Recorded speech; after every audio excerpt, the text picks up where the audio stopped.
I mean, this is so much like better as a still, because as soon as you like realize that they're going 60, 70 miles an hour minimum. I know. I'm looking at that bridge, which doesn't look like it should even be physically possible. Yeah. Oh, goodness. If you're unfamiliar with Rallye as a concept, a lot of the time the first time they go down the track is the first time they've seen the track. Some of them. Do we want to explain rallying notes? Oh yeah. Okay. Yeah. So like I mentioned Michel Mouton's co-driver earlier. A co-driver, they sit in the passenger seat and they have like prepared notes of the turns that they will call out so that you can kind of like steer faster than your, visual reaction. Because there'll be a guy or girl, in this case, sitting next to you saying the next one is, say, a medium left, right? Because you physically can't keep up with the speeds you're going. Yes. Yeah. As we'll see. We'll get there in Group B. That's right. But like this is kind of the salad days, right? Like rallying is very exciting to watch. For the same reason that it's very dangerous.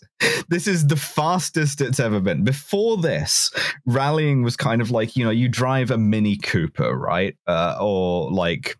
Which has 80 horsepower or whatever. Yeah. And while it's fun to drive slow car fast, this is small car fast. Yeah, you're now driving fast car, very fast. And people get very into it. It's like... This is often called the golden age of rallying. I think perhaps a bit too nostalgically, but I think that's like, you can't really separate the appeal of shaking hands with danger, I was going to say, I think that's absolutely right. I got the drop somewhere. Where's my drop? Shake hands with danger. I think that's absolutely right. For me personally, like the idea...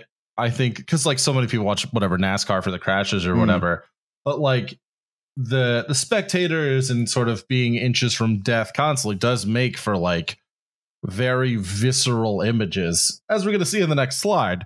But the idea, I think for a lot of people, there's always this complaint, when like the nets went up at baseball games and people would stop getting domed by line drives and people kept pouting about it. Yeah, there is something cool about like you're inches from death and some guy is basically driving over your head at 140 or whatever. You're a hell of a lot more invested in like his personal skill doing that than you are watching on an in-car camera. Like it reminds me of the Monty Python Killer Cars sketch. Yeah. But I mean, speaking of, we got to talk about the consequences of what happens when you shake hands with danger. Next slide, please. So, like, that's not gone well.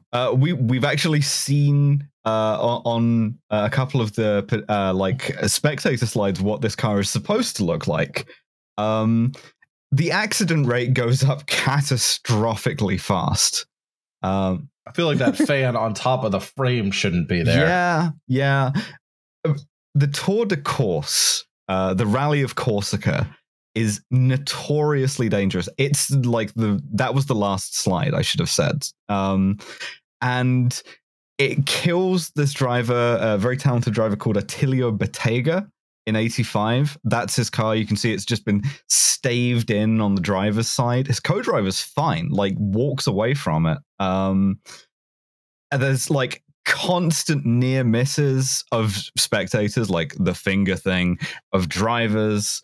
And like, as we kind of mentioned when we were looking at Timo Salonen, there's like, safety's not a thing. All of these guys are like one hand on the wheel, cigarette in the other hand, no sleep. Yes.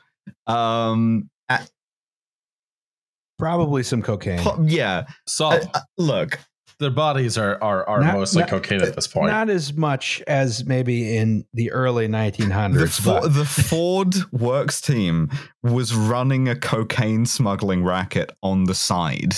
Because you could pack this shit into the cars and move it all over Europe, which they did very profitably until they got caught.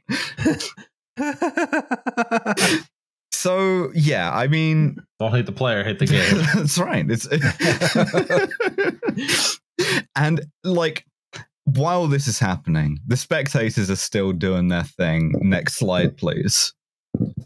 The car hits a boulder and all this white powder goes everywhere. Oh, I don't know how they got there. It wasn't mine. I was just holding it for a friend. God damn. The car was ballasted with cocaine. Yeah, The thing is, for homologation purposes, the production cars were also full of cocaine. That's just how the 80s were. Italy is wild.